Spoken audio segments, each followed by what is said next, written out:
പ്രൈസറോ കർത്താവിന്റെ അതിപരിസമായ ഈ നല്ല സമയത്ത് ഓർത്ത് ദൈവത്തെ സ്തുതിക്കുകയും വാഴ്ത്തുകയും ചെയ്യുന്നു. ഈ പ്രഭാതത്തിൽ വീണ്ടും ദൈവത്തിന്റെ വചനമായി ഒരിക്കൽ കൂടി കടന്നു വരുവാൻ ദൈവം തന്ന അവസരങ്ങളെ ഓർത്ത് ദൈവത്തെ സ്തുതിക്കുന്നു. ഇന്നത്തെ പ്രഭാത ചിന്തയ്ക്ക് വേണ്ടി ഒരു ദൈവവചന ഭാഗം വായിക്കുന്നു. 103 സങ്കീർത്തനം അതിന്റെ 11, 12, 13 വാക്യങ്ങൾ. ആകാശം ഭൂമിക്ക് മീതെ ഉയർന്നിരിക്കുന്നത് പോലെ അവന്റെ ദയ അവർ ഭക്തന്മാരോട് വലുതായിരിക്കുന്നു. ഉദയം അസ്തമയത്തോട് അകന്നിരിക്കുന്നത് പോലെ അവൻ നമ്മുടെ ലംഘനങ്ങളെ നമ്മോട് അകറ്റിയിരിക്കുന്നു. അപ്പനും മക്കളോട് കരുണ തോന്നുന്നത് പോലെ യഹോവയ്ക്ക് തന്റെ ഭക്തന്മാരോട് കരുണ തോന്നുന്നു. വളരെ അനുഗ്രഹിക്കപ്പെട്ട നല്ല തിരുവെഴുത്താണ് 103 സങ്കീർത്തനം എന്ന് പറയുന്നത്. ഹല്ലേലൂയ. പല സാഹചര്യങ്ങളിലും പല വേളകളിലും നമ്മൾ ഈ പുസ്തകം വായിച്ച് ദൈവത്തെ ബഹുദ്ധപ്പെടുത്താറുണ്ട്. 103 സങ്കീർത്തനത്തിനകത്തെ ഹല്ലേലൂയ ദൈവവചനത്തെ കൊണ്ട് നമ്മൾ വളരെ സാക്ഷ്യങ്ങൾ അതിനകത്ത് പറയാറുണ്ട്. 1 വാക്യം 2 വാക്യമൊക്കെ എടുത്ത് അപ്പൊ മനുഷ്യ ഹൃദയങ്ങളിൽ വളരെ സ്വാധീനം ചെലുത്തിയിട്ടുള്ള ഒരു സങ്കീർത്തനമാണ് 103 സങ്കീർത്തനം എന്ന് പറയുന്നത്. ഹല്ലേലൂയ. ഈ 103 സങ്കീർത്തനകത്ത് ഒരു വാർദ്ധക്യകാല സങ്കീർത്തനമാണ്. ഹല്ലേലൂയ. ദാവീദിന്റെ വാർദ്ധക്യകാലത്ത് എഴുതിയതാണ് ഈ സങ്കീർത്തനം. ഹല്ലേലൂയ.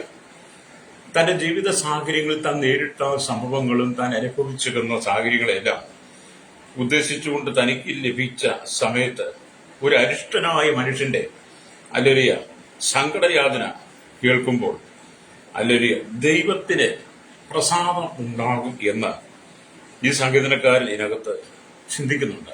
പ്രൈസറോ. അപ്പൊ നാം ചിന്തിക്കുന്ന വചനം എന്ന് പറയുന്നത് ആകാശം ഭൂമിക്ക് മീതെ ഉയർന്നിരിക്കുന്നത് പോലെ അവന്റെ ദയ അവന്റെ ഭക്തന്മാരോട് വലുതായിരിക്കുന്നു എന്നുള്ളതാണ്. ആകാശം ഭൂമിക്ക് മീതെ ഉയർന്നിരിക്കുന്നത് പോലെ ഈ ആകാശവും ഭൂമിയും തമ്മിലുള്ള ദൂരം ഇതുവരെ ആർക്കും അളക്കാൻ കഴിഞ്ഞിട്ടില്ല. മനുഷ്യൻ പലതിനെയും അളന്നു കുറിക്കുന്നു. ഭൂമിയിൽ നിന്ന് സൂര്യനിലേക്കുള്ള അകലം, ഭൂമിയിൽ നിന്ന് ചന്ദ്രനിലേക്കുള്ള അകലം, നക്ഷത്രങ്ങളിലേക്കുള്ള അകലം, അങ്ങനെ വിവിധ തലങ്ങളിൽ മനുഷ്യൻ എല്ലാത്തിന്റെ അളവ് തൂക്കങ്ങൾ എടുക്കുന്നവരാണ്. എന്നാൽ അല്ലെങ്കിൽ ആകാശവും ഭൂമിയും തമ്മിലുള്ള അതിന്റെ ഉയരം എത്രയെന്ന് ഇതുവരെ ആർക്കും അളന്ന് തിട്ടപ്പെടുത്താൻ കഴിഞ്ഞിട്ടില്ല. മനുഷ്യൻ ഇന്നും ആകാശം മുട്ടും വിധം വലിയ കെട്ടിടങ്ങൾ പണിതുയർത്തിക്കൊണ്ടിരിക്കുക. ആകാശത്തോളം എത്തുന്ന കെട്ടിടങ്ങൾ, ഗോപുരങ്ങൾ പണിതുകൊണ്ടിരിക്കുക അല്ലേ. ചരിത്രം സൃഷ്ടിക്കണമെന്നാണ് ഓരോരുത്തരും ചിന്ത. ഓരോ രാജ്യങ്ങളും എന്താണ്, ഞങ്ങളുടെ രാജ്യം ഏറ്റവും വലിയ ഉന്നതമായ ഗോപുരങ്ങൾ പണിത ചരിത്രം സൃഷ്ടിച്ച് ഞങ്ങളുടെ രാജ്യത്തിന് പേരും പ്രശസ്തിയും പെരുമയും വേണമെന്നാണ് എല്ലാ രാജ്യങ്ങളുടെയും ചിന്ത. ഹല്ലേലൂയ. അപ്പൊ ആകാശമാകുന്ന ഞങ്ങളുടെ അതിർ എന്ന് പറഞ്ഞ് ആകാശത്തെ അവർ ചൂണ്ടിക്കാണിക്കും. ഇതെല്ലാം പണിത് വരുത്തലുണ്ട്. ഞങ്ങളുടെ അതിര് ആകാശമാണ്, ഇനി അതിനപ്പുറത്ത് അതിരില്ലെന്ന് പറഞ്ഞ് മനുഷ്യൻ വളരെ സ്വയം പൊങ്ങികളായി മാറും, വീപ്പിളക്കും. അല്ലേലും മനുഷ്യൻ സ്വയം പൊങ്ങികളാണ്. പൊങ്ങച്ചം പറയുന്നതിനകത്ത് മനുഷ്യൻ ഏറ്റവും മുമ്പിലാണ്. പൊങ്ങച്ചങ്ങളും വ്യാജങ്ങളും ഞാനെന്നുള്ള ഭാവവും ഒക്കെ പറഞ്ഞ് മനുഷ്യൻ അങ്ങ് അഹങ്കരിക്കുക. ഈ കാലഘട്ടം നോക്കുകയാണെങ്കിൽ ഏറ്റവും സൂപ്പർ വീടുകൾ 10 12 ഒക്കെ വർഷം പഴക്കമായി നല്ല വീടുകൾ പൊളിച്ചിട്ട് അയൽവക്കത്ത് പണിതവന്റെ വീടിനേക്കാൾ ശ്രേഷ്ഠമായ വീടുകൾ പണിതെടുക്കാൻ വേണ്ടി പുതിയ വീടുകൾ ഇടിച്ചു പൊളിച്ച് പുതിയ വീടുകൾ പണിത കണ്ടിട്ടില്ലേ? പൊങ്ങച്ചമാണ്. എന്നേക്കാൾ വലിയവൻ ആരുമില്ല എന്നുള്ളത്. അങ്ങനെയൊക്കെയാണ് മനുഷ്യൻ. ഹല്ലേലൂയ. അപ്പൊ മറ്റു ചില ആകാശത്തെ മറികടക്കും വിധം ഓരോന്നും പണിത് വെല്ലുവിളിക്കുക. സ്തോത്രം. എന്നെ കേൾക്കുന്ന ശ്രോതാവേ, ആകാശത്തിന്റെ ഭൂമിയുടെ ഉയരം എത്രയെന്ന് ഇതുവരെ മനുഷ്യന് ഭൂമി നടക്കുവാൻ കഴിയാത്തടത്തോളം കാലം മനുഷ്യന്റെ ഇവിടുത്തെ സൈനിസ്റ്റുകളുടെയോ അളവ് തൂക്കങ്ങൾക്ക് അതിനെ തിട്ടപ്പെടുത്തുവാൻ കഴിയാത്തതുപോലെ നിങ്ങൾ സ്വയം പൊങ്ങികളായി, പൊങ്ങച്ചക്കാരായി എന്തെല്ലാം പണിതുയർത്തി ആകാശമാണ് ഞങ്ങളുടെ അതിരെന്ന് പറയാൻ നിങ്ങൾ തീരുമാനിച്ചാലും അതെല്ലാം വ്യർത്ഥമാകട്ടോ.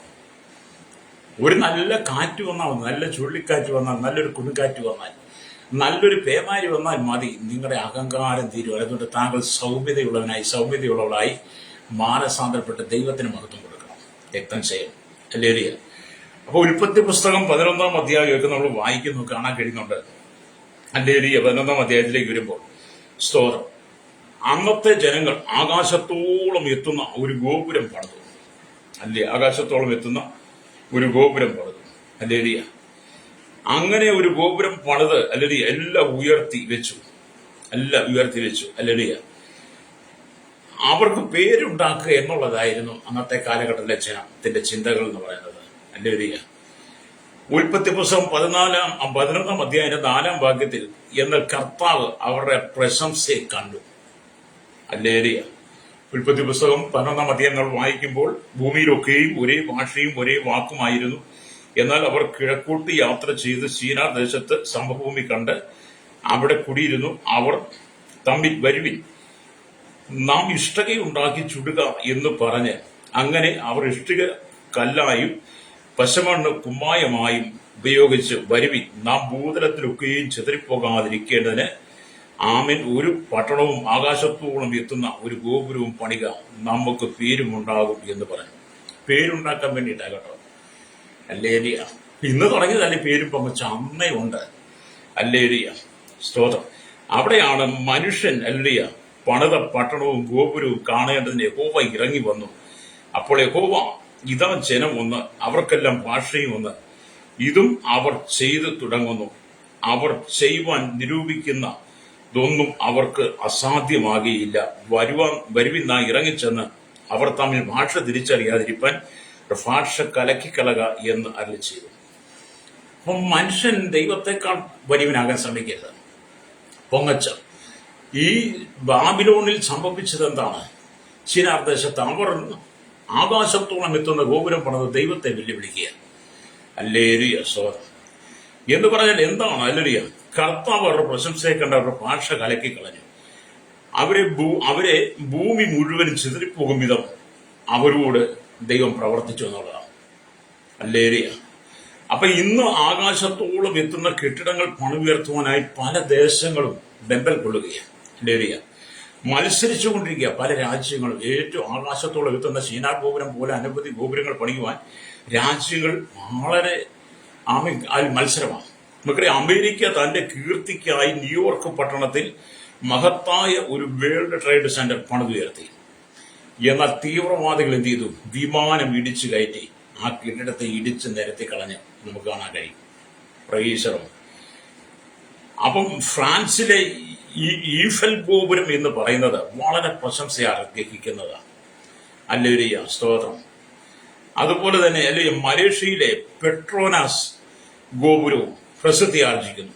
ഇപ്രകാരം ഓരോ ദേശവും ഉയരമുള്ള ഗോപുരം പണിത് അതിനു മുകളിൽ നവീന ഹോട്ടലുകൾ പണിയുക. ഇത്തരം വൻ കെട്ടിടങ്ങളെ അവർ മനുഷ്യന്റെ മുമ്പിൽ അവതരിപ്പിച്ച് സ്വയം പ്രശംസ. അല്ലേലിയ. ഓരോ രാജ്യങ്ങൾ അങ്ങനെയാ. അല്ലേലിയ. നമ്മുടെ കേരളത്തെക്കാളൊക്കെ വളരെ ശ്രേഷ്ഠമാണ് മറ്റ് രാജ്യങ്ങൾ. ആകാശത്തോളം എത്തുന്ന ശിനാർ ഗോപുരം പോലെ, ശിനാർ ദേശത്ത് പണിത ഗോപുരം പോലെ വലിയ ഗോപുരങ്ങൾ പണിത അഹങ്കാരികളായി നിഗളികളായി ആകാശമാണ് ഞങ്ങൾ, അതിനപ്പുറത്തൊന്നുമില്ല, ഞങ്ങൾക്കെല്ലാം ചെയ്യാൻ കഴിയും, ഞങ്ങൾക്കെല്ലാം നടക്കും എന്നുള്ള സ്വയം പ്രശംസയും പുകഴ്ചയും പൊങ്ങച്ചക്കാരെയും കൊണ്ട് ലോകം നിറഞ്ഞു. നിങ്ങൾ അതിൽ ആരെങ്കിലും ഒരാളാണോ സഹോദരി? അല്ലെങ്കിൽ പുതിയ വീട് ഇടിച്ചു പൊളിച്ച് കളഞ്ഞിട്ട് പുതിയ വീട് പണിത എന്നെക്കാൾ ശ്രേഷ്ഠമായ വീട് ഈ ലോകത്തിന് ആരുമില്ല, ഈ ദേശത്ത് ആർക്കുമില്ലെന്ന് പറയാൻ നീ തൂരരുത് കേട്ടോ. ചിലവർ ഈ പഞ്ചായത്തിലെ ഏറ്റവും നല്ല വീട് അവരുടെയെന്ന് പറയും. ഈ പഞ്ചായത്തിലെ ഏറ്റവും നല്ല വീട് അവരുടെയാണ്. എന്റെ സഹോദരൻ, ദൈവം അല്ലെങ്കിൽ തന്നത് കൊണ്ടാണ് താങ്കൾ പണിതത്. താങ്കൾ ദൈവത്തിന് നന്ദി കൊടുക്കണം. നിങ്ങൾ ദൈവത്തെക്കാൾ വലിയവനാകാൻ ശ്രമിച്ചാൽ ബാബിലോണിനെ ദൈവം അല്ലെങ്കിൽ ശീനാർ ദേശത്ത് പണിത അല്ലെങ്കിൽ ആ ഗോപുരത്തെ ദൈവം തകർത്തതുപോലെ, പൊളിച്ചു കളഞ്ഞതുപോലെ സകലത്തെയും പൊളിച്ചു കളയാൻ ദൈവത്തിന് ഒറ്റ സെക്കൻഡ് പോലും വേണ്ട കേട്ടോ. അല്ലേല് ഇന്നത്തെ കാലഘട്ടം നമുക്കറിയാം, വളരെ പേമാരിയും ദുരന്തങ്ങളും ഭൂകമ്പങ്ങളും സുനാമികളും ഉൾപ്പെടലും നാശനഷ്ടങ്ങളും ചുഴലിക്കാറ്റും ഒക്കെ ഉള്ളതാണ്. ചില ചുഴലിക്കാറ്റൊക്കെ ചില രാജ്യങ്ങൾ അടിക്കുമ്പോൾ കണ്ടിട്ടില്ലേ? കെട്ടിടങ്ങളൊക്കെ തകർന്ന് തരിപ്പണമായി കാറ്റ് പറത്തിക്കൊണ്ട് പോകുന്നത്. പ്രൈസലോ. നമ്മൾ ദൈവസ്ഥിതി താഴ്ന്നിരിക്കണം കേട്ടോ. അല്ലേലിയ. നമ്മൾ ദൈവസ്ഥിതി താഴ്ന്നിരിക്കണം. അല്ലേലിയ. എന്തുകൊണ്ടാണ് ഈ ബാബിലോണിലുള്ള അല്ലേലിയ സ്തോത്രം ഈ ജനം അല്ലേലിയ ഇത്ര വലിയൊരു ബാബേൽ ഗോപുരം പണിതുയർത്തിയത്? പ്രൈസലോ. അതിനൊറ്റ കാരണമേ ഉള്ളൂ. നോഹയുടെ കാലഘട്ടത്തിൽ ഉണ്ടായിരുന്ന ജനം വളരെ ദുഷ്പ്രവർത്തിക്കാരും വളരെ നീചന്മാരും ക്രൂരന്മാരുമായി. അവർ ദൈവത്തെ അനുസരിക്കാതെ, ദൈവവുമായി യാതൊരു ബന്ധവുമില്ലാതെ അന്നത്തെ ജീവിത സാഹചര്യങ്ങൾക്കനുസരിച്ച് ആമീൻ വെറും അല്ലേലിയ മോശമായി ജീവിച്ചവരാണ്. മോശമെന്ന് വേണം പറയാൻ. അല്ലേലിയ അങ്ങനെ ജീവിച്ച ജനത്തെ എന്ത് ചെയ്തു? ആമൻ നോഹയോട് പറഞ്ഞു, നീ ഒരു പെട്ടകം ഉണ്ടാക്കി ആമൻ ഭൂമിയിലുള്ള സർവ്വ ജീവജാലങ്ങളിൽ നിന്ന് വീരണ്ട് ജോഡി നീ നിന്റെ ഭാര്യ നിന്റെ മക്കളും മരുമക്കളും പെട്ടകത്തിൽ കടക്കുക എന്നുള്ള ഉപദേശപ്രകാരം നോഹ പെട്ടകം പണിത് തീർന്നപ്പോൾ നോഹയുടെ കുടുംബവും എല്ലാ സർവ്വ ജീവജാലങ്ങളിൽ നിന്നും ഇരണ്ടി ജോഡി കയറി. അത് കഴിഞ്ഞപ്പോൾ എന്ത് ചെയ്തു? യഹോവയായ ദൈവം പെട്ടകത്തിന്റെ വാതിലടച്ചു. പ്രൈസലോ. ഭൂമിയിൽ 40 രാവും പകലും മഴ പെയ്തു. ആമൻ വെള്ളം പൊങ്ങി അല്ലറിയ പെട്ടകം ഉയർന്നു, വെള്ളത്തിന്മേൽ ഒഴുകി. അന്നത്തെ വീരശൂര പരാക്രമികളായിരുന്ന സകല ജനങ്ങളും ആ ന്യായവിധിയിലകപ്പെട്ടു. ഒരെണ്ണം പോലും രക്ഷപ്പെട്ടില്ല. അപ്പൊ അത് പിന്നീടുള്ള ജനം മനസ്സിലാക്കി.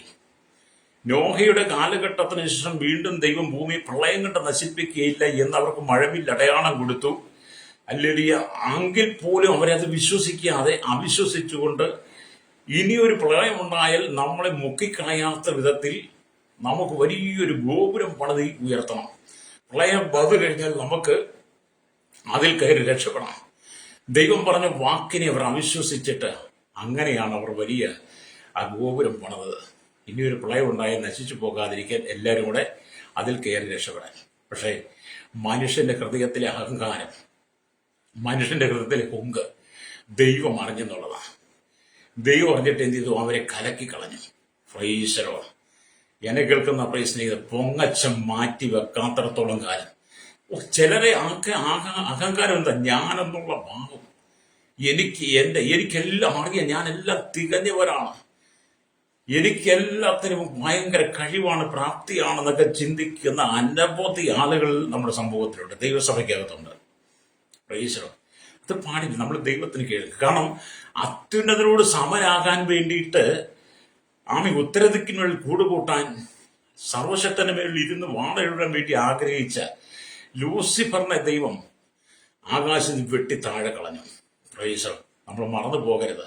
അഹങ്കരിച്ചാൽ കൃപയിൽ നിന്ന് വീണ് പോകും. പ്രൈസറോ. അഹങ്കാരം ഒന്നിനും ഫലപ്രദമല്ലെന്ന് നമ്മൾ മനസ്സിലാക്കണം. അല്ലേലിയ. ഇവിടെ നാം സ്വയം പ്രശംസിക്കാൻ പാടില്ല. സ്വയം പ്രശംസ നമുക്ക് പാടില്ല. സ്വയം പ്രശംസ എന്ന് പറയുന്ന അഹങ്കാരമാണ്, നിഗള മനോഭാവമാണ്. അതുകൊണ്ട് നിങ്ങൾക്ക് യാതൊരു പ്രയോജനവുമില്ല. ചിലർ എനിക്ക് മാത്രമേ ഇത് കഴിയുള്ളൂ, എനിക്ക് മാത്രമേ ചെയ്യാൻ പറ്റുള്ളൂ, എനിക്ക് മാത്രമേ ഇത് കൊണ്ടുപോകാൻ പറ്റത്തുള്ളൂ, ഞാൻ ചെയ്യുന്നത് പോലെ അല്ല, ഞാൻ പറയുന്നത് പോലെ ഞാൻ പ്രവർത്തിക്കും, മറ്റാർക്കും പറ്റത്തില്ല എന്നൊക്കെ പറയുന്ന ആളുകളോട് പറയട്ടെ, നീ അകത്തോട്ടെടുക്കുന്ന ശ്വാസം തിരിച്ച് പുറത്തോട്ട് വിടാൻ കഴിഞ്ഞില്ലെങ്കിൽ നിന്റെ അവസ്ഥ എന്താ? അല്ലേരി. എന്നെ കേൾക്കുന്ന മാതാപിതാവി, നിങ്ങൾ മാനസാന്തരപ്പെട്ട് ദൈവത്തിന് കീഴടങ്ങിയിരിക്കണം. പ്രൈസർ. ഇവിടെ നാം വായിച്ച ദൈവവചനം എന്ന് പറയുന്നത് അല്ലേരി എന്താണ്? ആകാശം ഭൂമിക്ക് മീതെ ഉയർന്നിരിക്കുന്നത് പോലെ, ആകാശം ഭൂമിക്ക് മീതെ ഉയർന്നിരിക്കുന്നത് പോലെ അവന്റെ ദയ അല്ലേരിയ അവന്റെ ഭക്തന്മാരോട് വലുതായിരിക്കും. ദൈവത്തിന്റെ കരുണ എന്ന് തോന്നുന്നു. ഈ കാണുന്ന സകല ലോകത്തിൽ സർവ്വഭൂമിയിൽ സൃഷ്ടിച്ച സർവത്തിന്റെ അധിപതിയായിരിക്കുന്ന സർവശക്തനായിരിക്കുന്ന നമ്മുടെ ദൈവത്തിന്റെ കരുണയും സൗമ്യതയും താഴ്മയും വിനയത്വവും നമ്മളോടുള്ള മനോഭാവവും നമ്മൾ തിരിച്ചറിയണം. അതാണ് ഈ വാക്യത്തിൽ രേഖപ്പെടുത്തുന്നത്. ആകാശം ഭൂമിക്ക് മീതെ ഉയർന്നിരിക്കുന്നത് പോലെ അവന്റെ ദയ അവന്റെ ഭക്തന്മാരോട് വലുതായിരിക്കും. നമ്മൾ ഇതിനൊക്കെ പാഠമാകണം. അല്ലേലുയ. സോറി എന്ന് പറഞ്ഞാൽ അലുയ്യ, ദീർഘക്ഷമയുള്ളവൻ കോപത്തിന് താമസമുള്ളവനാ. ദീർഘക്ഷമയുള്ളവൻ കോപത്തിന് താമസമുള്ളവനാ. മാത്രമല്ല, കോപത്തിന് താമസം നേരിടുമ്പോഴെല്ലാം ദീർഘമായി ക്ഷമിക്കാൻ നമുക്ക് കഴിയുന്നുണ്ട്. കോപത്തിന് നമ്മുടെ ഉള്ളിൽ താമസം വരുന്നതോറും നമുക്ക് ദീർഘമായി ക്ഷമിക്കാൻ കഴിയും. ചില ആളുകളുണ്ട്, നമ്മൾ സംസാരിക്കാൻ വരും, നമ്മളെങ്ങനെ സംസാരിക്കില്ല, അവർ കയറി സംസാരിക്കും. എന്ന് പറഞ്ഞാൽ എനിക്ക് സംസാരിക്കാനല്ല ഞാൻ പറയുന്നത് ശരി അല്ലേ, എന്നാൽ താഴുവാൻ ആരും തയ്യാറല്ല. അങ്ങനെയുള്ള കുറെ ആളുകളെ കാണാൻ കഴിയും. അല്ലേ, മറ്റാരെയും കൊണ്ട് സംസാരിക്കാൻ അനുവദിക്കുക, ഞാൻ മാത്രം, എനിക്കെല്ലാം അറിയാം അല്ലേ, അങ്ങനെ ചിന്തിക്കുന്ന മൂഢ സ്വഭാവമുള്ളവരുണ്ട് അല്ലേ. അപ്പം ദീർഘമായി ക്ഷമിക്കുവാൻ നമുക്ക് സാധിക്കണമെങ്കിൽ കോപത്തിന് താമസം നമ്മുടെ ഉള്ളിലുണ്ടായിരുന്നു അല്ലേ. അപ്പം ദൈവത്തിന്റെ ദീർഘക്ഷമയുടെയും അല്ലെങ്കിൽ മഹാദയുടെയും വലിപ്പം അവന് മാത്രമേ അറിയത്തുള്ളൂ. പ്രൈസലോ. നമ്മുടെ ദൈവത്തിന്റെ ദീർഘക്ഷമയുടെയും ദൈവയുടെ മഹാവലിപ്പത്തെ തമ്പുരാനല്ലാതെ ആർക്കും അറിയത്തില്ല. നിങ്ങളുടെ ഉള്ളിലെ ദീർഘക്ഷമയുടെയും ദയയുടെയും അളവ് എത്രയാണെന്ന് നിങ്ങൾക്ക് മാത്രമേ അറിയത്തുള്ളൂ, മറ്റൊരാൾക്ക് അറിയത്തില്ല. എന്ന് പറഞ്ഞ പോലെ നമ്മുടെ സൃഷ്ടമായിരിക്കുന്ന, നമ്മുടെ വീണ്ടെടുപ്പുകാനായിരിക്കുന്ന, ഈ സകലത്തിന്റെ അധിപതിയായിരിക്കുന്ന കർത്താവായ യേശു ക്രിസ്തുവിന്റെ ദീർഘക്ഷമയും ദയയുടെയും അല്ലെങ്കിൽ അതിന്റെ ആഴവും ഉയരവും കർത്താവിനും മാത്രമേ അറിയത്തുള്ളൂ.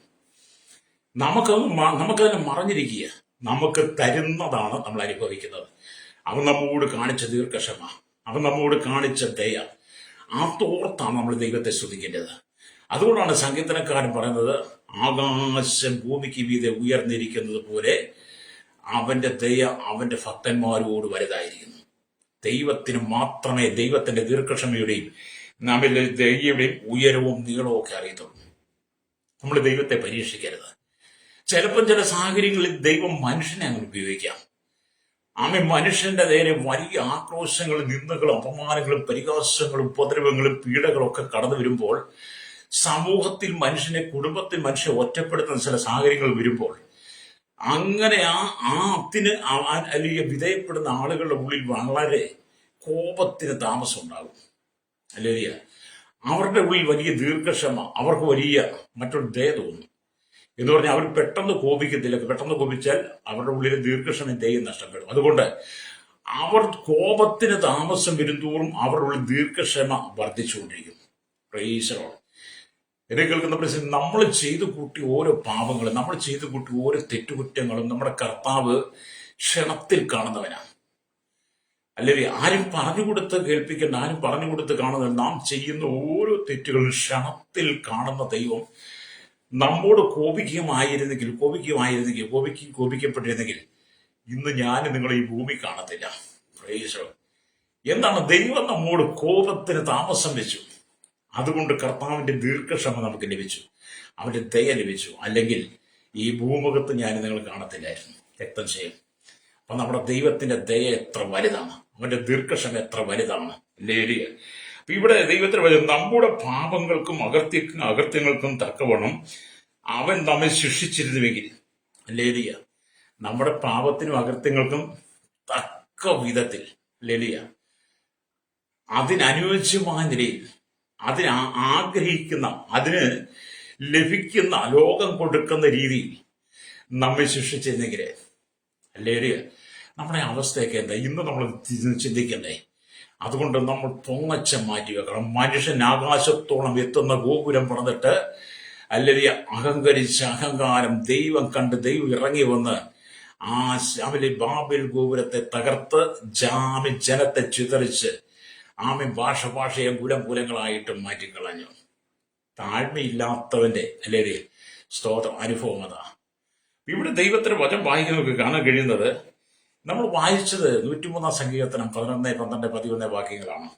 അതിനെക്കുറിച്ച് ദൈവിക സ്നേഹത്തിന്റെ ഉയരമാണ് അവന്റെ ഒരു 11 വാക്യത്തിൽ നമ്മൾ കാണുന്നത്. ആകാശം ഭൂമിക്ക് മീതെ ഉയർന്നിരിക്കുന്നത് പോലെ ദൈവസ്നേഹത്തിന്റെ സ്തോത്രം ഉയരം എന്ന് പറഞ്ഞ നീളം അഥവാ അകലം 12 വാക്യത്തിൽ കാണാൻ കഴിയുന്നത്. അതിന്റെ നീളം അകലം 12 വാക്യത്തിൽ എന്താണ് പറയുന്നത്? ഉദയം അസ്തമയത്തോട് അകന്നിരിക്കുന്നത് പോലെ അവൻ നമ്മുടെ ലംഘനങ്ങളെ അകറ്റിയിരിക്കുന്നു. അപ്പൊ അതിന്റെ സ്തോത്രം നീളവും അഥവാ അകലം 12 വാക്യത്തിലും സ്തോത്രം ഉദയം അസ്തമയത്തോട് അകന്നിരിക്കുന്നത് പോലെ, ഉദയം അസ്തമയത്തോട് അകന്നിരിക്കുന്നതിന്റെ ആഴം 13 വാക്യത്തിൽ, അപ്പന് മക്കളോട് കരുണ തോന്നുന്നത് പോലെ യഹോവയ്ക്ക് തന്നെ ഭക്തന്മാരോട് കരുണ തോന്നുന്നു. കണ്ടോ? ദൈവത്തിന്റെ സ്നേഹം എത്ര വലുതാ, ദൈവത്തിന്റെ ദീർഘക്ഷമ എത്ര വലുതാ, ദൈവത്തിന്റെ ദയ എത്ര വലുതാ. ഇതൊക്കെ അനുഭവിപ്പാൻ ദൈവം നമുക്ക് യോഗ്യത തന്നില്ലേ? പാപികളും ദോഷികളുമായിരുന്ന എന്നെ നിങ്ങളെ സ്നേഹിച്ച് സ്തോത്രം നമ്മുടെ ക്രൂരമായ വാക്കുകളെല്ലാം കേട്ടിട്ട് നമ്മെ ശിക്ഷിക്കാതെ, നമ്മുടെ ക്രൂരമായ പ്രവൃത്തി കണ്ടിട്ടും ദൈവം നമ്മോട് കരുണ കാണിച്ചതോർത്താൽ നമ്മുടെ ദൈവത്തിന്റെ ദീർഘക്ഷമയും അവന്റെ ദയൊക്കെ ഓർത്ത് അനുദിനം ഞാനും നിങ്ങൾ ദൈവത്തെ മഹത്വപ്പെടുത്തണം. വ്യക്തം ചെയ്യും.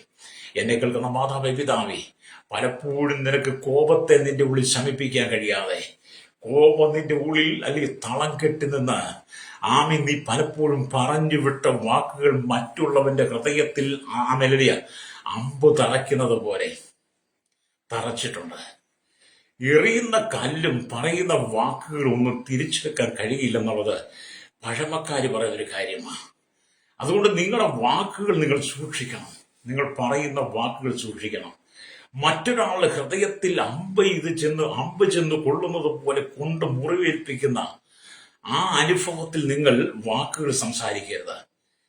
നിങ്ങളുടെ ഉള്ളിൽ കോപത്തിന് താമസം ഉണ്ടായിരിക്കണം.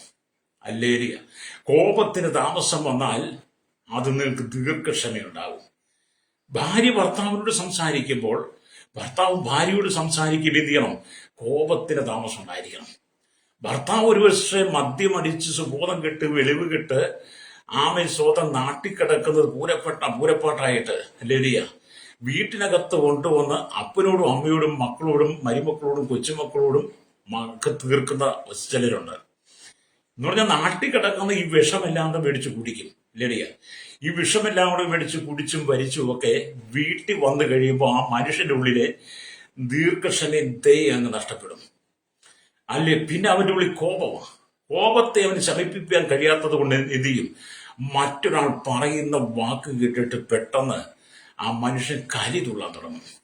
അല്ലേ, അത് വലിയ അപകടമാണ്. ചില ഭാര്യമാരും ഭർത്താക്കന്മാരോട് പറഞ്ഞു കേട്ടിട്ടില്ലേ? ചില ഭർത്താക്കന്മാർ ഭാര്യമാരോട് ചില വീടുകളിലൊക്കെ ചെന്ന് നമുക്ക് ഇറങ്ങി ഓടാൻ തോന്നുന്നു. ചില വീടുകൾക്ക് ചെന്ന് ഇറങ്ങി ഓടാൻ തോന്നുന്നു. ചില സഹോദരിമാർ ഭർത്താക്കന്മാരോട് സംസാരിക്കുന്ന വാക്കുകൾ കേട്ടാൽ ഇറങ്ങി ഓടിപ്പോകാൻ തോന്നിയിട്ടുണ്ട്. എനിക്ക് അങ്ങനെയൊക്കെ അനുഭവിച്ചിട്ടുണ്ട്. പക്ഷെ ഞാനും എൻ്റെ വൈഫും കൂടി ഒരു വീട്ടിൽ ചെന്ന് വിശേഷം പറഞ്ഞുകൊണ്ടിരിക്കുമ്പോൾ അവിടുത്തെ സഹോദരി ഇങ്ങോട്ട് ഈ ആണുങ്ങൾ മുണ്ടുമൊക്കെ അമ്മയെ പൊക്കി കുത്തി വരുന്ന പോലെ ഈ നൈറ്റിയൊക്കെ പൊക്കി ഇങ്ങോട്ട് വന്നിട്ട് ആ ഭർത്താവിന്റെ നേരെ വരുന്ന കണ്ടു കഴിഞ്ഞപ്പോൾ എനിക്ക് തോന്നി അടി കിട്ടുമായിരിക്കും. അതെന്റെ വൈഫിന് പേടിയായി. അല്ലെ, ഞങ്ങൾ അവരെ പറഞ്ഞ് ശാന്തമാക്കി. അതുപോലെ ആണുങ്ങൾ ഞാൻ പറഞ്ഞ വിഷം അടിച്ചിട്ട് വീട്ടിലേക്ക് വന്നിട്ട് ഭാര്യ ഏതാ, അപ്പനേതാ, അമ്മ ഏതാ, മക്കളേതാ എന്ന് തിരിച്ചറിയാൻ കഴിയാതെ, സമൂഹം എന്താ, സുഹൃത്തുക്കൾ, അധികാരികൾ എന്താണെന്ന് അറിയാതെ വായിക്ക് വരുന്നത് കോതയ്ക്ക് പാട്ടെന്ന് പറഞ്ഞ പോലെ പലരും അങ്ങനെ. നിങ്ങളുടെ ഉള്ളിൽ കോപത്തിന് താമസമുണ്ടെങ്കിലേ നിങ്ങൾക്ക് ദീർഘക്ഷമയുള്ളൂ. നമ്മുടെ കർത്താവിന്റെ ഹൃദയത്തിനകത്ത് കോപത്തിന് താമസമാണ്. കർത്താവ് നമ്മളോട് അങ്ങനെ കോപിക്കുന്നില്ല. നമ്മുടെ അകൃത്യങ്ങളൊക്കെ കണ്ടിട്ടും നമ്മുടെ കുറവുകളൊക്കെ കണ്ടിട്ടും നമ്മളോട് കോപിക്കാതെ കർത്താവ് കോപത്തിന് താമസമുള്ളവൻ. അതുകൊണ്ട് എന്ത് ചെയ്തു? നമ്മുടെ കർത്താവിന്റെ മഹാദയ, മഹാദീർഘക്ഷമ അല്ലേ നമുക്ക് ലഭ്യമാകുന്നത് നമ്മളത് അനുഭവപാഠമാക്കി മാറ്റണം. പ്രേസറോ, ചില മക്കള് അമ്മയോട് സംസാരിക്കുന്നത് കണ്ടിട്ടുണ്ടോ? ആമെ സൃഷ്ടിച്ച് പോറ്റിപ്പുലർത്തിയ മക്കൾ അപ്പനമ്മമാരോട് ഇടപെടുന്ന കണ്ടു കഴിഞ്ഞാൽ ഇപ്പൊ അടി കിട്ടും തോന്നും. പ്രേസറോ, ഞാനൊരു വീട്ടിൽ ചെന്ന് സംസാരിച്ചുകൊണ്ടിരിക്കുക. അവരവരുടെ വീട്ടിലൊരു കല്യാണ സമയമാണ്.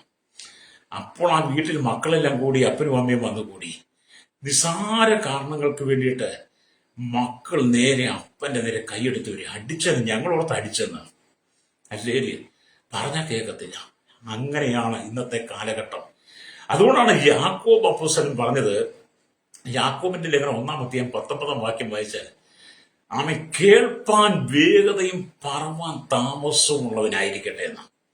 അല്ലേലിയ, നമ്മൾ ഏത് കാര്യങ്ങൾ കേൾപ്പാൻ വേഗത, പറയുവാൻ താമസം ഉണ്ടായിരിക്കണം. അല്ലേലിയ, കാരണം മനുഷ്യൻ മുൻകോപിയായ മനുഷ്യന്റെ ഉള്ളത്തിലേക്ക് കേൾക്കുന്ന വാക്കുകൾ അല്ലെങ്കിൽ അവനെതിരെ പ്രതികരിക്കുന്ന ഉടനടിയായിരിക്കും. അത് വരാതിരിക്കാൻ വേണ്ടിയിട്ടാണ് കേൾപ്പാൻ വേഗത, പറവാൻ താമസം. പ്രാർത്ഥനയോടെ ആലോചിച്ചിട്ട് മാത്രമേ മറുപടി പറയാവുള്ളൂ. അങ്ങനെയുള്ള കുടുംബമൊക്കെ സന്തോഷമായിരിക്കും. ഇന്നത്തെ കാലം സഭയ്ക്കകത്ത് കൊടുക്കണില്ലേ? സഭയ്ക്കകത്ത് പാസ്റ്റർ പറഞ്ഞു കഴിഞ്ഞാൽ സഭയിലെ സെക്രട്ടറി, പ്രതിപുരുഷൻ, സഭയിലെ ട്രഷറർ, പിന്നെ പ്രതിപുരുഷൻ, ബാക്കിയുള്ളവരെല്ലാം കൂടെ എഴുന്നേൽക്കുന്നത് കണ്ടത്തില്ലേ? പിന്നെ കസേരയായി, കാൽപ്രയോഗമായി, പിന്നെ വായ കൊണ്ട് അസഭ്യമായി. ദൈവം ഒരു സഭയുടെ അധ്യക്ഷ സ്ഥാനത്താക്കി വെച്ചിരിക്കുന്ന ഇടയനോട് ഇത്രമാത്രം ക്രൂരമായി സംസാരിക്കുന്ന കുടുംബങ്ങളെല്ലാം ശാപത്തിന്റെ കീഴിലാണ്. ആ കുടുംബം ശപിക്കപ്പെട്ടതെന്നാ. പേരുകൊണ്ട് വെള്ള ധരിച്ച് അല്ലെങ്കിൽ പേരുകൊണ്ട് വിശുദ്ധ വസ്ത്രം ധരിച്ച് വിശ്വാസിയായി വന്നിരുന്നിട്ട് കാര്യമില്ല. ഞാൻ ദൈവത്തിന്റെ മകളാണെന്ന് പറഞ്ഞിട്ട് കാര്യമില്ല. നിങ്ങളുടെ ഉള്ളിൽ കോപത്തിന് താമസം ഉണ്ടായിരിക്കണം. ദൈവം അധ്യക്ഷ സ്ഥാനത്താക്കി വെച്ചിരിക്കുന്ന സഭയുടെ പുരോഹിതന്മാരെ മാനിക്കണം. അതുപോലെ സഭയുടെ പുരോഹിതന്മാർ തങ്ങളുടെ മുമ്പിൽ വന്നിരിക്കുന്ന സ്വന്തം വിശ്വാസികളെ തരംതിരിവില്ലാതെ, വലിപ്പ ചെറുപ്പം നോക്കാതെ, ജാതി വ്യത്യാസം നോക്കാതെ, വലിയവനെന്നും ചെറുവനും കാണാം. പണമുള്ളവനും ഇല്ലാത്തവനും നിങ്ങളെ ചിന്ത വെക്കാതെ അവരെല്ലാം ഒരുപോലെ കാണാൻ കഴിയണം. അല്ലേലിയ. ചില സഭയിൽ ചെന്നാൽ, അയ്യോ കഴിഞ്ഞ ആഴ്ച ഞങ്ങളുടെ അമ്മാമ്മ ഞങ്ങളുടെ സഭയ്ക്ക് ഇത്രയും ചെയ്തു, ഞങ്ങളുടെ അച്ഛൻ ഇത്രയും ചെയ്തു. അമ്മാമ്മയുടെ വീട്ടിൽ ചെന്നാൽ, അച്ഛൻ്റെ വീട്ടിൽ ചെന്നാൽ അവർ നന്നായിട്ട് സഭയ്ക്ക് കൊടുക്കും കേട്ടോ. അപ്പോൾ സഭയ്ക്കകത്തൊന്നും കൊടുക്കാൻ മാർഗമില്ലാത്ത അത്താഴപ്പട്ടിണിക്കാരുണ്ട്. അന്നൊന്ന് കൂലിവേല ചെയ്ത് കുടുംബം പോറ്റുന്നവരുണ്ട്. അവർക്കൊരു പക്ഷേ അവർക്കുള്ളത് ചിലപ്പോൾ ഒരു 10, 15 അല്ലെങ്കിൽ 20, 50 ഒക്കെ ആയിരിക്കും അവർ കൊടുക്കാൻ പറ്റുന്നത്. അവരെല്ലാം കൂടെ താഴ്ത്തി കെട്ടുന്ന ഇടയന്മാരുണ്ട്. ഇതൊന്നും സഭയിൽ ആവർത്തിക്കരുത്. നിന്റെ വലിയ വലം കൈ കൊടുക്കുന്ന ഇടം കൈ അറിയരുത്. നിന്റെ സഭയ്ക്കകത്ത് ആരെങ്കിലും എന്തെങ്കിലും തന്നാൽ നീ സമൂഹത്തിൽ സഭയിൽ അത് വിളിച്ചു പറഞ്ഞ് ഒരു വ്യക്തിയെ നീ ഉയർത്തി അല്ലെങ്കിൽ മറ്റൊരാളെ താഴ്ത്തി കെട്ടരുത്. പ്രൈസ്. ഞാനൊരിക്കൽ എറണാകുളത്ത് ഒരു സഭയിൽ അല്ലെങ്കിൽ മീറ്റിങ്ങിന് പോയിക്കൊണ്ടിരിക്കുന്ന സമയത്ത് ആ സഭയ്ക്കകത്ത് വലിയൊരു പ്രമാണിയുണ്ട്. അല്ലേ, വിശ്വാസി. അയാൾ ഒരുപാട് കാര്യങ്ങൾ ചെയ്യാറുണ്ട്. ആ സഭയ്ക്കകത്ത് വന്ന പാസ്, ആ സഭയുടെ പാസ് ആ അച്ഛനെ മാത്രമേ പ്രസംഗിക്കത്തുള്ളൂ, കാണിക്കത്തു. അച്ഛനെ അമ്മാമയും വരുന്ന ദൈവദാസന്മാരുള്ള ഈ അച്ഛൻ്റെയും അമ്മയുടെയും കാര്യം പറയും. അപ്പം വരുന്ന ദൈവദാസന്മാരെല്ലാം അച്ചായരുടെ അമ്മാമ്മയോട് മാത്രമേ ദൂത് പറയത്തുള്ളൂ. കാരണം അച്ചായന്റെ പോക്കറ്റിനാക്കാനും അച്ചായന്റെ പേഴ്സിനാക്കാനും അച്ചായന്റെ ബാങ്ക് അക്കൗണ്ടിലാണ് പണമുള്ളത്. അച്ചായനെ സ്വാധീനിച്ച് നിന്നെങ്കിൽ മാത്രമേ വിദേശത്ത് പോകാൻ പറ്റുള്ളൂ. അപ്പൊ ആ സഭയ്ക്കകത്ത് ഇരുന്ന് ഞെരുങ്ങുന്ന അനവധി വിശ്വാസികളെ ഞാൻ കണ്ടിട്ടുണ്ട്. ഞാൻ ആ സഭയ്ക്കകത്ത് സൂക്ഷിക്കുന്നതായതുകൊണ്ട് ഞാൻ പലപ്പോഴും അതിനെക്കുറിച്ച് പറഞ്ഞു കൊടുത്തിട്ടുണ്ട്. നിങ്ങളെല്ലാവരും ഒരുപോലെ കാണാം. നമ്മുടെ കർത്താവായ യേശുക്രിസ്തു അങ്ങനെയാണ് നമ്മളെയൊക്കെ കണ്ടിരുന്നെങ്കിൽ, വലിപ്പം ചെറുപ്പം നോക്കിയാണ് നമ്മളെ കണ്ടിരുന്നെങ്കിൽ നമ്മുടെയൊക്കെ അവസ്ഥ എന്തായിരുന്നു? പ്രേക്ഷകരോ, അതുകൊണ്ടാണ് കർത്താവ് ആകാശം ഭൂമിക്ക് മീതെ ഉയർന്നിരിക്കുന്നത് പോലെ അവന്റെ ദയ അവന്റെ ഭക്തന്മാരോട് വലുതായിരിക്കുന്നു. ഉദയ അസ്തമയത്തോട് അകന്നിരിക്കുന്ന പോലെ അവൻ നമ്മുടെ ലംഘനങ്ങളെ നമ്മോട് അകറ്റിയിരിക്കുന്നു. അപ്പന് മക്കളോട് കരുണ തോന്നുന്നത് പോലെ യഹോവയ്ക്ക് തന്റെ ഭക്തന്മാരോട് കരുണ തോന്നുന്നു. ഇത് ചുമ്മാ വായിച്ചു വിടുന്ന വചനമല്ല. ഒരു സാക്ഷ്യത്തിനോ അല്ലെങ്കിൽ ഒരു പ്രസംഗത്തിനു വേണ്ടി മാത്രം വായിക്കുന്ന വചനമാകരുത്. അനുഭവമാക്കിയെടുക്കണം. പ്രൈസ്. എന്നെ കേൾക്കുന്ന മാതാവേ, പിതാവേ, നിന്റെ കുടുംബത്തിന്റെ ഐശ്വര്യത്തെ നഷ്ടപ്പെടുത്തി കളയുന്ന, നിന്റെ കുടുംബത്തെ നന്മയെ തകർത്ത് കളയുന്ന, നിന്റെ കുടുംബത്തിൽ കലഹം കൊണ്ടുത്തരുന്ന, അസമാധാനം കൊണ്ടുത്തരുന്ന വാക്കുകൾ നിങ്ങളുടെ കുടുംബത്തിനകത്ത് ജീവിതത്തിന് ഉപയോഗിക്കരുത്. നീ എന്ത് കാര്യങ്ങൾ കേട്ടാലും അത് പറയുവാൻ താമസം ഉണ്ടായിരിക്കണം. ഏതൊരു കാര്യത്തിൽ നീ എടുത്തിയാടി കോപിക്കരുത്. അല്ലേലിയ. നിങ്ങളുടെ കോപം വളരെ അപകടം ഉണ്ടാക്കി വെക്കും. അല്ലേലിയ. മനുഷ്യന്റെ കോപം പലപ്പോഴും ആത്മഹത്യയിലേക്ക് പോയിട്ടുണ്ട്. മനുഷ്യന്റെ കോപം പലപ്പോഴും വിവിധമായ അക്രമങ്ങളിലേക്കും കൊലപാതകത്തിലേക്കും പോയിട്ടുണ്ട്. കോപം. പക്ഷെ കോപത്തിന് താമസം ഉണ്ടായതെങ്കിലോ നമുക്ക് മുമ്പിൽ നിൽക്കുന്ന ശത്രു എത്ര വലിയവനായിരുന്നാലും അവരോട് ക്ഷമിക്കാൻ കഴിയും. പ്രൈസ്. അതിനകത്ത് നമുക്കറിയാം, നമ്മുടെ കുടുംബം, അമ്മായിയമ്മ മരുമ്പോൾ പ്രശ്നമില്ലാത്ത കുടുംബങ്ങൾ 100 ഒരുപക്ഷെ ഒന്നുവല്ലും കണ്ടാൽ അതിശയമാണ്. അമ്മായിയമ്മ മരുമ്പോൾ പ്രശ്നമില്ലാത്ത കുടുംബങ്ങൾ 100ക്ക് 1 കണ്ടാൽ അതൊരു വലിയ അത്ഭുതമെന്നാണ് ഞാൻ ചിന്തിക്കുന്നത്. കാരണം നമ്മളെങ്ങും കാണാറില്ലത്. അമ്മായിയും മരുമോളും കൂടെ എപ്പോഴും കീരിയും പാപം പോരാ.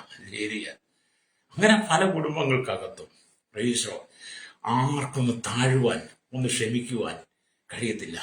ഒന്നിച്ചൊരു സഭയ്ക്കകത്ത് ആരാധിക്കുക, ഒന്നിച്ചൊരു വീട്ടിൽ അന്തി ഉറങ്ങുന്ന, ഒന്നിച്ചൊരു മേശയിൽ ഭക്ഷണം കഴിക്കുന്ന കുടുംബത്തിനകത്ത് ചെന്ന് കഴിഞ്ഞാൽ നമ്മൾ ഈ വായിച്ച വചനത്തിന്റെ അനുഭവം അവിടെ ഇല്ല. ആകാശം ഭൂമിക്ക് മീതെ ഉയർന്നിരിക്കുന്ന പോലെ അവന്റെ ദൈവന്റെ ഭക്തന്മാർ വലുതായിരിക്കും. ദൈവത്തിന്റെ ആ മാതൃകയുള്ള ജീവിതം ചില കുടുംബങ്ങളിലില്ല.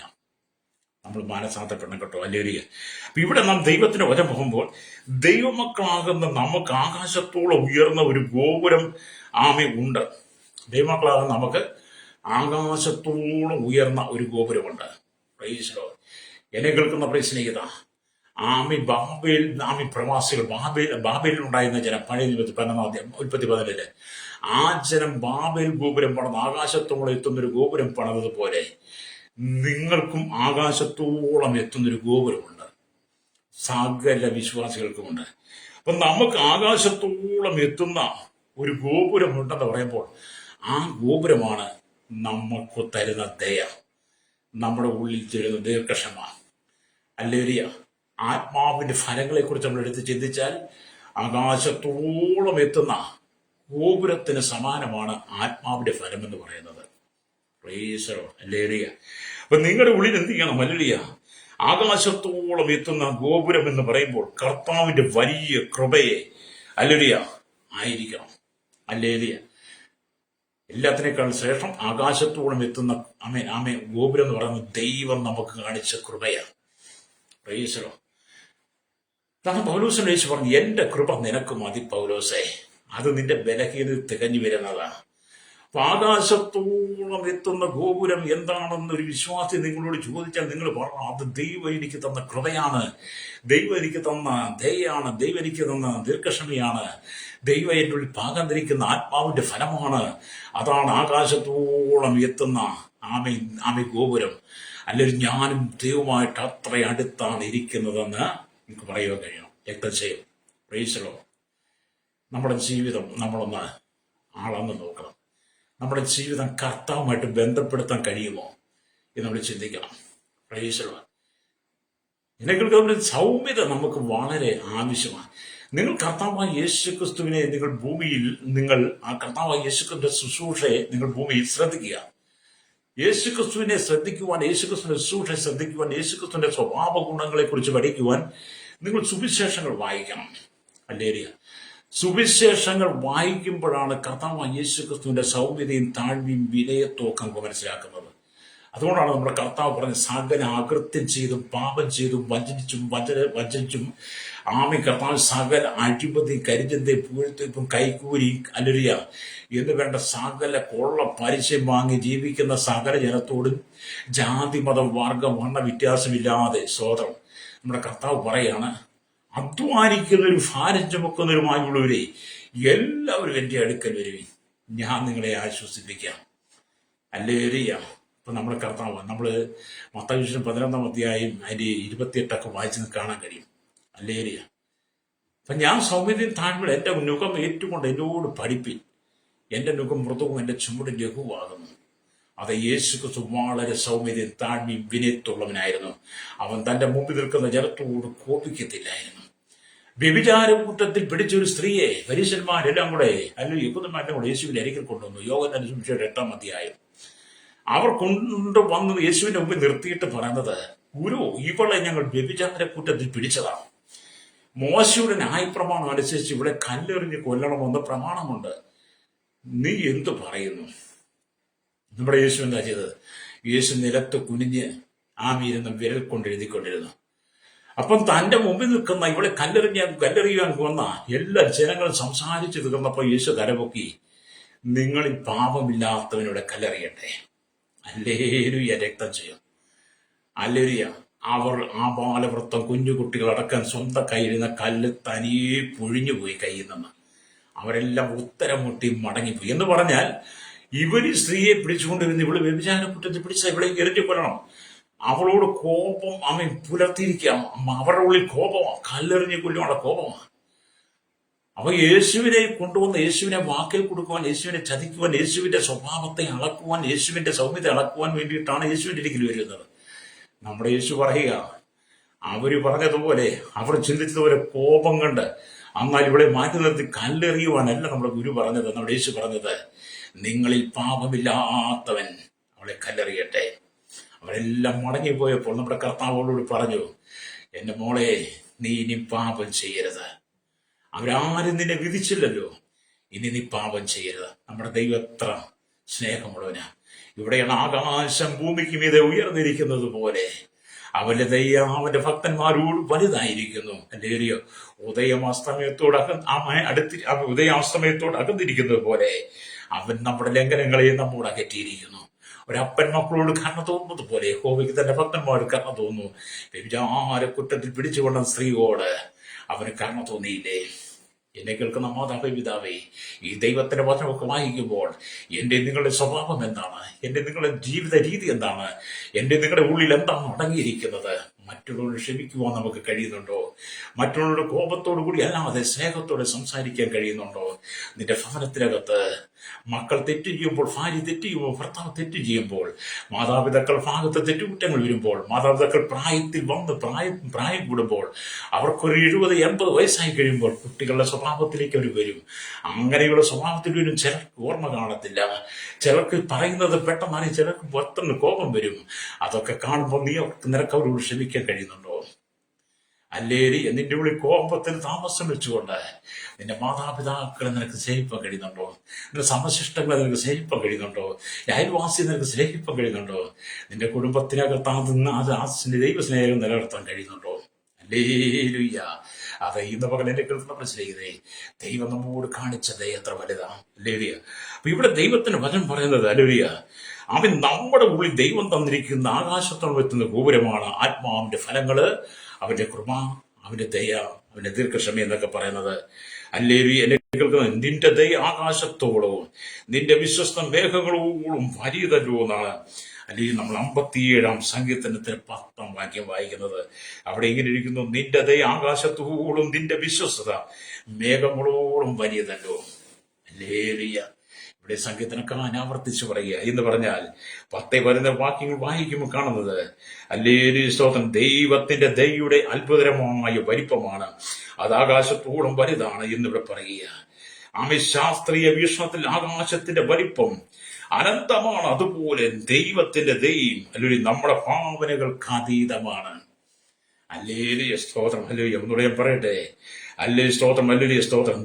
സ്തോത്രം, ദൈവത്തിന്റെ ശാസ്ത്രീയ വീക്ഷണത്തിൽ ആകാശത്തിന്റെ വലിപ്പം, ഹല്ലേലൂയ, അനന്തമായി കിടക്കുക. പറയാൻ പറ്റത്തില്ല, അളന്ന് തിട്ടപ്പെടുത്താൻ കഴിയത്തില്ല. ഇതുവരെ ഒരു ശാസ്ത്രജ്ഞനും ആകാശവും ഭൂമിയും നമ്മൾ അളവെടുക്കാൻ കഴിയാത്തതുപോലെ അത് അനന്തവിശാലമായി കിടക്കുക എന്ന് പറഞ്ഞ പോലാണ് നമ്മുടെ കർത്താവിന്റെ ദയ.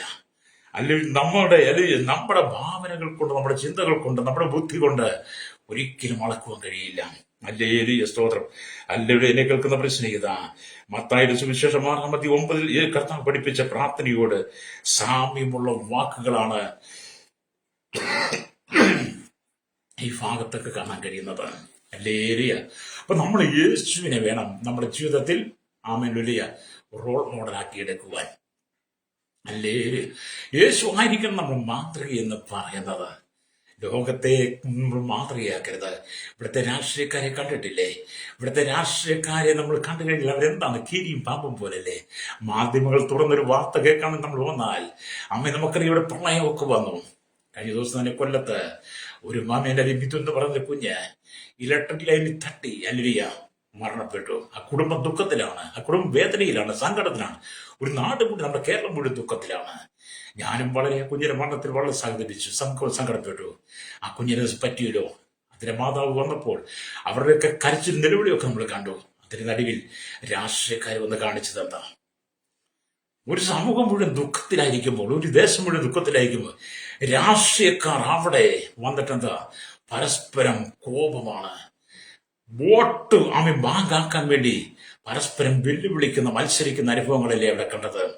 ഹല്ലേലൂയ. അതേ, ഒരു മരണ വീട്ടിൽ പോലും ചെന്നാൽ സമാധാനപരമായി നിൽക്കാൻ കഴിയാതെ, സമാധാനപരമായ വിഷയത്തെ തരണം ചെയ്യാൻ കഴിയാതെ അവിടെ എന്താണ്? പരസ്പരം അധികാരത്തിന്റെ ദുർവിനിയോഗമാണ്, കോപത്തിനു ആമയുള്ള വാക്കുകളാണ്. ഹല്ലേലൂയ. ചെന്നവരാരും മല്ലിയ ഇലക്ട്രിക് ലൈനിൽ തട്ടി മരിച്ച കുട്ടിയുടെ ഭവനക്കാർക്ക് ആ ഭവനത്തിൽ, ഹല്ലേലൂയ, ഒരു കോടി രൂപ ആ കുടുംബത്തിന് നഷ്ടപരിഹാരം കൊടുക്കണമെന്നാണ് ഞാൻ പറയുന്നത്. മാത്രമല്ല, ആ കുട്ടിയുടെ കുടുംബക്കാർ, ആ വീട്ടിൽ അവർക്ക് ആമേൽ സ്തോത്രം, ആശ്രിതർക്ക് ഒരു ജോലിയും കൊടുക്കണം. അതൊക്കെ ചെയ്യേണ്ടത്. ഹല്ലേലൂയ, സ്തോത്രം. നിങ്ങളെന്നോട് എങ്ങനെ പ്രതികരിക്കും എനിക്കറിയാം. പ്രതികരിച്ചാൽ എന്നെ സംബന്ധിച്ച് എന്റെ കാര്യം എനിക്ക് പറയണമല്ലോ. അല്ലാതെ അവിടെ ചെന്നിട്ട് നമ്മളൊരു വാദപ്രതിവാദം ഉണ്ടാക്കലേന്ന്. ഒരു ദേശം, കേരളം മുഴുവൻ ദുഃഖത്തിൽ, ലോകം മുഴുവൻ വാർത്തകൾ കണ്ടു. അവരെല്ലാം സങ്കടപ്പെട്ട കുഞ്ഞിന്റെ മരണത്തിൽ. ഹല്ലേലൂയ. എന്നെ കേൾക്കുന്ന പ്രശ്നം ഇതാണ്, നമ്മളെവിടെയും കോപത്തിന് താമസമുള്ളവനായിരിക്കണം. ഹല്ലേലൂയ. ഒരു മരണം വീട്ടിൽ ചെന്നാലും, ഒരു കല്യാണ വീട്ടിൽ ചെന്നാലും, നമ്മൾ ഏത് വീട്ടിൽ ചെന്നാലും, ഏത് സാന്നിധ്യവും സഭയിൽ വന്നാൽ, ഒരു സമുദായത്തിലാണെങ്കിൽ, നിങ്ങളൊരു സമൂഹത്തിലാണെങ്കിൽ, നിങ്ങൾ കൂടി വരുന്ന ഏത് മേഖലയിലും നിങ്ങൾ കോപത്തിന് താമസമുള്ളവനായിരിക്കണം. പ്രേസറോ, നിങ്ങളുടെ ഉള്ളിൽ ഹല്ലേലൂയ ദൈവത്തിന്റെ സ്തോത്രം കൃപ വളരണം, രക്തം ചെയ്യും. അത് നിങ്ങളുടെ ജീവിതത്തിനകത്ത് നിങ്ങൾ മറന്നു പോകരുത്. എനിക്ക് കേൾക്കുന്ന മാതാപിതാക്കളെ, നിങ്ങൾക്ക് ജീവിതം നിങ്ങൾ മക്കൾക്ക് മാതൃകയാക്കണം. ഹല്ലേലൂയ. ഇവിടെ നമുക്കറിയാം, സ്തോത്രം, ഹല്ലേലൂയ, ഇവിടെ യഹോവ തന്റെ ദയ ആകാശത്തോളം നിന്റെ വിശ്വസ്തത മേഘങ്ങളോളം എത്തുന്നു എന്ന് സങ്കീർത്തന പുസ്തകം 36 കാണാൻ കഴിയുന്നുണ്ട്. ഹല്ലേലൂയ, സ്തോത്രം, ഹല്ലേലൂയ. നമുക്കറിയാം ഭൂമിയിലെങ്ങും ജീവിക്കാൻ പറ്റാത്തത് കൊണ്ടാണ്. ഞാൻ ആദ്യം പറയും മനുഷ്യൻ പൊങ്ങച്ചക്കാരനാണ്. കാരണം ആമി ബാബുൽ ഗൗരവം പറഞ്ഞു, ഭൂമിയിലെങ്ങും വാസസ്ഥലമില്ലാത്തത് കൊണ്ടാണോ? ഭൂമിയിലെങ്ങും സ്ഥലസൗകര്യം ഇല്ലാത്തതാണോ? ഇനി കേരളത്തിൽ ഒരു തുണ്ട് ഭൂമി പോലും വിലയ്ക്ക് വയ്ക്കുവാൻ ഇല്ലാത്തതിന്റെ പേരിലാണോ? ഇനി നമ്മുടെ ഇന്ത്യയുടെ വിവിധ സംസ്ഥാനങ്ങൾക്കകത്ത് ഒരു തുണ്ട് ഭൂമി പോലും കിട്ടാനില്ലാത്തത് കൊണ്ടാണോ ചിലരൊക്കെ ചെന്ന് ചന്ദ്രന്റെ സ്ഥലം വാങ്ങുന്നത്? ഇല്ലേ? നമുക്കറിയാം, കഴിഞ്ഞ നാളുകൾ ഒരാൾ ചന്ദ്രന്റെ സ്ഥലം വാങ്ങിയതിനെ കുറിച്ച് നമ്മൾ കേട്ടു. നിങ്ങളെ കേട്ടതന്നെ. കാരണം ഇവിടെ ഒരു തുണ്ട് ഭൂമി പോലും ഇല്ലാത്തത് കൊണ്ട് അത് ചന്ദ്രനില്ല. സോഷ്യൽ മീഡിയ എടുത്ത വിഷയം സോഷ്യൽ മീഡിയ രംഗത്ത് കൊണ്ടുവന്നു. ആ വ്യക്തിയോട് സംസാരിക്കാൻ ഞാൻ നിങ്ങളും കേട്ടു. ആ വ്യക്തിയുടെ ചിന്താഗതികളും സോഷ്യൽ മീഡിയയിലെ ചോദ്യങ്ങളും മറുപടി. പൊങ്ങച്ചമല്ലേ ഇതൊക്കെ? പൊങ്ങച്ചം. എന്റെ സഹോദരൻ, നിങ്ങൾ പൊങ്ങച്ചം കാണിക്കരുത്. നീ ആകാശത്തിൽ കൂടുകൂട്ടിയാലും ഉത്തരദിക്കിൽ നീ നക്ഷത്രങ്ങളിൽ കൂടുവെച്ചാലും നിന്നെ അവിടെ താഴെ ഇറക്കുമെന്ന് വേദപുസ്തകം പറയുന്നുണ്ട്. ലേരിയ. അതെ, നീ എവിടെ കൂടുകൂട്ടിയാലും നിന്നെ താഴെ ഇറക്കുവാൻ ദൈവത്തിന് മതി, ദൈവത്തിന് കഴിയും. നമുക്കറിയാം, നാറാണത്തെ ഭ്രാന്തൻ വലിയ കല്ല് അല്ലേരിയ ഉരുട്ടി മലയുടെ മുകളിൽ കൊണ്ടുവച്ചിട്ട് ആ കല്ല് താഴേക്ക് ഉരുട്ടിവിട്ട് അദ്ദേഹം ചിരിക്കുന്നു. ആ ഒരു അനുഭവം നമ്മൾ വായിച്ചിട്ടില്ലേ? അല്ലേരിയാണ്. അതിനകത്ത് ഒരുപാട് വ്യാഖ്യാനങ്ങൾ, ഒരുപാട് ചിന്തകളുണ്ട്. എന്നാൽ ഞാൻ എന്റെ കാര്യം പറയട്ടെ. ഞാൻ പലരും വായിച്ചത് കേട്ടതുകൊണ്ട് നാം എത്രമാത്രം ഉന്നതിച്ചെന്നാലും ഉയർച്ചയിലെത്തിയാലും ആമീൻ ചന്ദ്രനിൽ കൂടുകൂട്ടിയാലും നക്ഷത്രങ്ങളുടെ കൂടുകൂട്ടിയാലും അല്ലേരിയ ഈ വലിയ കല്ല് മുകളിൽ നിന്ന് ഉരുണ്ട് താഴേക്ക് വന്ന് നിലം പതിച്ച് അത് തവിട് പൊടിയായി മാറുന്നത് പോലെ നിന്റെ ഉള്ളിലെ പൊങ്ങച്ചത്തെ നീക്കിക്കളഞ്ഞിട്ട് നിന്റെ ഉള്ളിൽ ദൈവത്തിന്റെ കൃപ ആകാശം ഭൂമിക്ക് മീതെ ഉയർന്നിരിക്കുന്ന പോലെ ദൈവത്തിന്റെ ദയ അവന്റെ ഭക്തന്മാരുടെ വലുതായിരിക്കുന്നു. അത് നമുക്ക് ദൈവത്തിലേക്ക് മടങ്ങി വരാം. ഒരുപാട് കാര്യങ്ങളായിട്ട് പറയാനുണ്ട്. അത് ഇന്ന് പകൽ നമുക്ക് ഒന്നിച്ചു പറയാം. ഹല്ലേലൂയ. എന്നെ കേൾക്കുന്ന പ്രിയസ്നേഹിത, അവന്റെ ശക്തിയാൽ ഭൂമിയെ സൃഷ്ടിച്ചു, തന്റെ ജ്ഞാനത്താൽ ഭൂമണ്ഡലത്തെ സ്ഥാപിച്ചു, തന്റെ വിവേകത്താൽ ആകാശത്തെ വിരിച്ചു. നമുക്ക് യേശുവിലേക്ക് വരാം. കർത്താവേ, ഞങ്ങളുടെ ഉള്ളിൽ കോപത്തിന് താമസവും ഹല്ലേലൂയ ദീർഘക്ഷമയും തന്ന ഹല്ലേലൂയ അവിടുത്തെ ദയ എന്റെ ഉള്ളിൽ പകർന്ന് സകലരോട് ക്ഷമിക്കാനുള്ള കൃപ നൽകണമേ എന്ന് പറഞ്ഞ് ദൈവത്തിലേക്ക് ഏൽപ്പിച്ചു കൊടുത്ത് പ്രാർത്ഥിച്ചാട്ട്, പരിശുദ്ധ ഞങ്ങളുടെ നല്ല ദൈവമേ, സ്വർഗ്ഗ പിതാവേ, അനുഗ്രഹിക്കപ്പെട്ട നല്ല സമയത്തിനായി വചനം കേട്ടുകൊണ്ടിരിക്കുന്ന സകല ജനത്തെ ഞങ്ങളുടെ കരങ്ങളിൽ ഏൽപ്പിക്കുന്നു. ജാതി മത വർഗ വർണ്ണ വ്യത്യാസമില്ല, കുടിയിലോട്ട് കൊട്ടാരം വരെ പാർക്കുന്ന വലിയവരെയും ചെറിയവരെയും ഞങ്ങളുടെ കരങ്ങളിൽ ഏൽപ്പിക്കുകയാണ്. കർത്താവേ, ജനത്തോട് കരുണ കാണിക്കണം, ദൈവം മനസ്സറിയണമേ. പാപത്തിന്റെ വശീകരണത്തിനകത്ത് വീണുപോകാതെ ജനം വിടുവിക്കപ്പെടണം. കർത്താവേ, ശൈശവത്തിനും ബാല്യത്തിനും കൗമാരം യൗവനത്തിനും വാർത്തത്തിനും അനുഭവത്തിലെ സമയാചകർ ഓർഫനേജ് ഹോട്ടൽ തടവറയിലായിരിക്കുന്ന ലോക രാജ്യങ്ങളിൽ ജാതിമത വർഗമത വ്യത്യാസമില്ലാതെ എല്ലാ മതവിഭാഗത്തിലും എല്ലാ മേഖലയിലേക്ക് ജനത്തെ ദൈവം സന്ദർശിക്കണമേ. കർത്താവ്, മനുഷ്യൻ കോപത്തിന് താമസമുള്ളനായി കർത്താവ് യേശുക്രിസ്തുവിനെ പോലെ ദൈവം ഫാമിലിയും മഹാദയുള്ളവരായി തീരുവാൻ, ദീർഘക്ഷമയുള്ളവരായി തീരുവാൻ ജനത്തിന്റെ ആത്മീയ കണ്ണുകൾ തുറക്കപ്പെടുവാൻ ഞങ്ങൾ പ്രാർത്ഥിക്കുന്നു. മദ്യവും മയക്കുമരുന്നും പാൻപസ് ലഹരി പദാർത്ഥം ലോകത്തെ ചുട്ടരിക്കത്തക്ക നിലയിൽ തകർക്കത്തക്ക കുടുംബങ്ങളെ തകർക്കത്തക്ക നിലയിൽ കർത്താവിന്റെ വശീകരണ ശക്തി വ്യാപരിച്ചുകൊണ്ടിരിക്കുമ്പോൾ, പിശാചി തന്ത്രങ്ങൾ നിറയുമ്പോൾ അതിന്റെ നടുവിൽ ജനം തകർന്നു വീഴാതെ മടങ്ങി വന്ന് മാനസാന്തരപ്പെടുവാൻ ജനത്തിന് കൃപ കൊടുക്കണമേ. പാപത്തിന്റെ വശീകരണത്തിനകത്ത് വീണുപോകാതെ കുടുംബങ്ങൾക്കകത്ത് ജീവിതത്തിനകത്ത് സമൂഹത്തിൽ സമാധാന സന്തോഷവും, അത് സഭയിലായിരുന്നാലും ഭവനത്തിലായിരുന്നാലും കുടുംബജീവിതത്തിലായിരുന്നാലും ക്രിസ്തുവിന്റെ ഭാവമുള്ളവരായി മുന്നോട്ട് പോകാൻ ജനത്തെ ഒരുക്കണമെന്ന് പ്രാർത്ഥിക്കുന്നു. കർത്താവേ, സകല അക്രമം ജനത്തെ വിടുവിക്കണമേ, സകല പാപത്തിൽ നിന്ന് വിടുവിക്കണം. സകല മഹത്വം എടുത്താട്ട് യേശുവിന്റെ നാമത്തിൽ തന്നെ. ആമേൻ, ആമേൻ.